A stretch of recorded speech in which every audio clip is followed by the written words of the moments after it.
Thank you, Lucille. There's a little energy in this room today.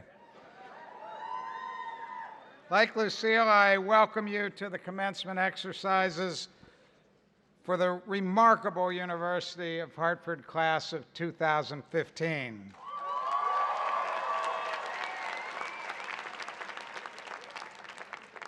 As you can probably tell, there are approximately 1,000 of you here today.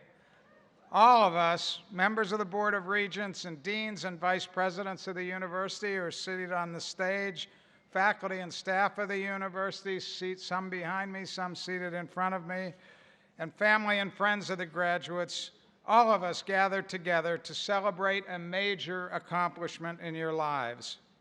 You've worked hard to achieve this success. You've been challenged and supported by some of the best teaching faculty and most dedicated staff in the world, and you've achieved success. This is a major accomplishment. So, ladies and gentlemen, please join me for one large cheer for the class of 2015.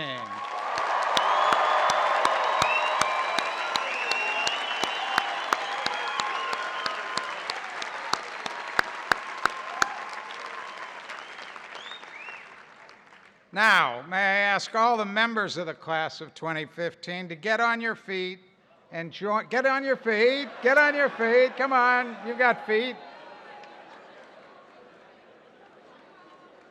I want you to join me in a round of applause for all of your friends and family members who've done so much to help you get here.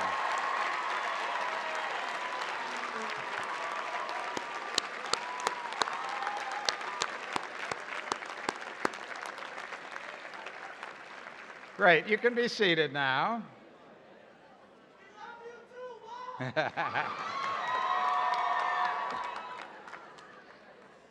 Finally, I want to call your attention to a group of graduates of the university who are celebrating their 50th reunion today, the Golden Hawks of the University of Hartford class of 1965.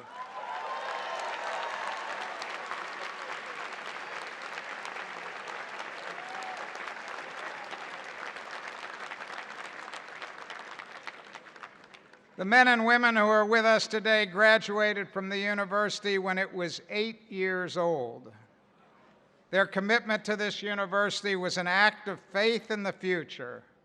When they graduated, there were 4 buildings on campus: North Cottage, which we call Bates House; Hillier Hall, University Hall, which we call Hillier Hall; and the original buildings of the Hartford Art School and the Hart School.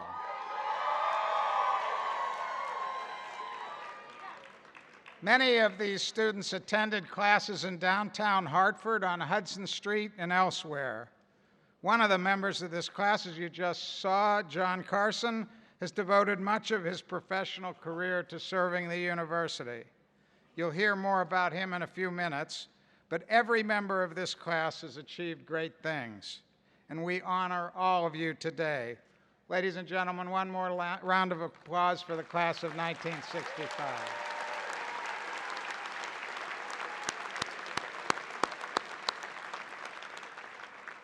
Those of you among us who were here yesterday, that's mostly people just before me or behind me, know that I've been greatly impressed by the most recent book I've read, The Road to Character, by the New York Times columnist David Brooks.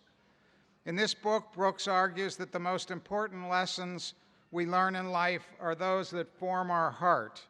And we learn these lessons that warm our heart by coming into contact with, as he says, people we admire and love, and we consciously and unconsciously bend our lives to mimic them.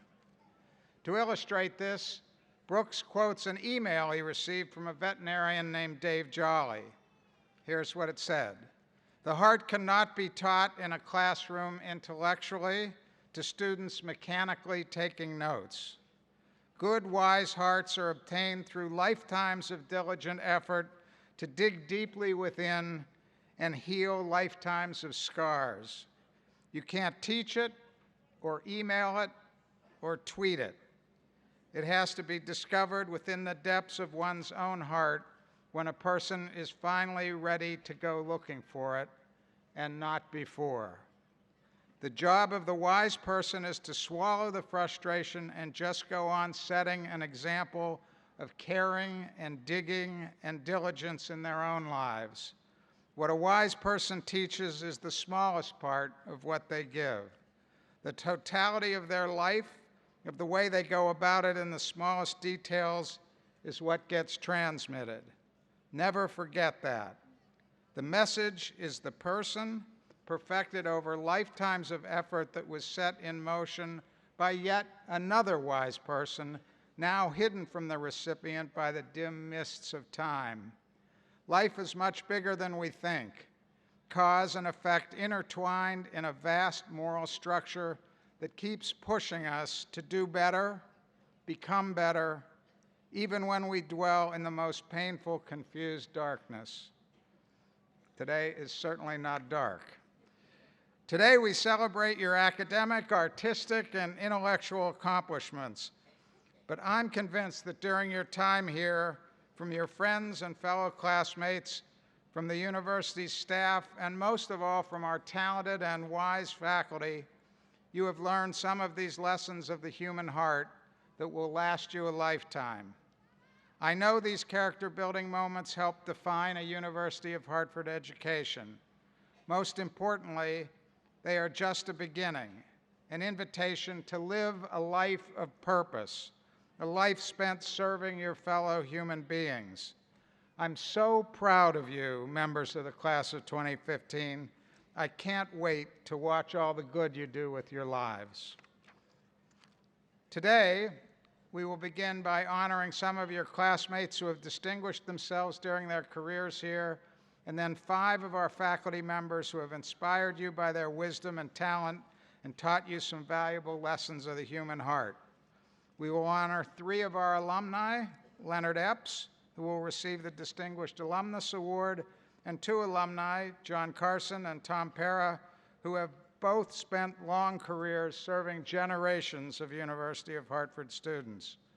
By happy coincidence, all 3 of these alumni have devoted their lives to education, which defines for me one of the highest forms of service to others. Then we will honor and listen to Carol Stern, President and Chief Executive Officer of the U.S. Fund for UNICEF, the United Nations program that has done so much to serve the most valuable children, the most vulnerable children of the world, and bring them promise of a better life. And finally, we'll hear the charge to the class by Ariella Torv. And then we come to your turn when we confer on each of you the degree you have earned in your years here.